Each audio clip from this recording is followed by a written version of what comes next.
আসসালামু আলাইকুম রহমতুল্লাহি ওবরাকাতু। বিসমিল্লাহির রহমানির রহিম। আলহামদুলিল্লাহি রাব্বিল আলামিন ওয়াসসালাতু ওয়াসসালামু আলা মুহাম্মাদিন নবিয়্যিল উম্মি ওয়া আলিহি ওয়াসাল্লাম। বিসমিল্লাহির রহমানির রহিম। বর্তমান মুসলিম বিশ্বে দ্বীনে হকের যে অবস্থা, সেই অবস্থা সম্পর্কে আলোকপাত করা অপরিহার্য। আমি বর্তমান মুসলিম বিশ্বে দ্বীনে হকের যে অবস্থা, সেই অবস্থাটা কিঞ্চিত আলোচনা করার চেষ্টা করছি।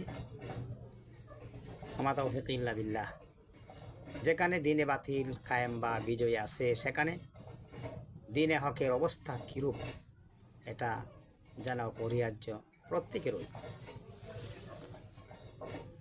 এরা প্রশ্নের অপেক্ষা রাখে না। দ্বীনে হক সেখানে দ্বীনে বাতিলেরই অধীনে রয়েছে। অর্থাৎ দ্বীনে হক যেখানে, সেখানে দ্বীনে বাতিলেরই দ্বীনে হক অধীনে, দ্বীনে বাতিলেরই অধীনে রয়েছে। এর অর্থ দ্বীনে বাতিল যেখানে আছে, সে দ্বীনে হক সেই দ্বীনে বাতিলের অধীনস্থই থাকে। অর্থাৎ দ্বীনে হক বাংলাদেশ, পাকিস্তান সহ সকল মুসলিম দেশগুলোতে যতটুকুই বেঁচে আছে, যতটুকু দ্বীনে বাতিল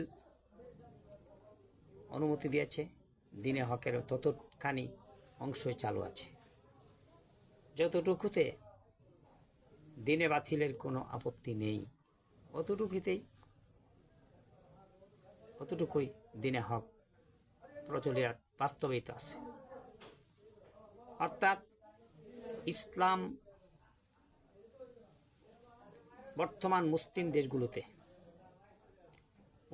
ওই পরিমাণই ঠিকই আছে দ্বীনে হকটা, যতটুকু দ্বীনে বাতিল বাধা দেয় না।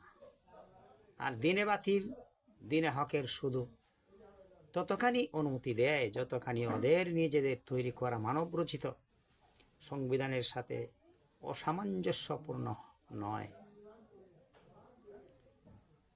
যেমন বাংলাদেশ সংবিধানের অনুচ্ছেদে, আমি এটা সংগ্রহ করেছি, যে কোনোভাবেই হোক, বাংলাদেশ সংবিধানের অনুচ্ছেদে 7-এর 2য় ধারাতে বলা হয়েছে, জনগণের অভিপ্রায়ের পরম অভিব্যক্তিরূপে এই সংবিধান প্রজাতন্ত্রের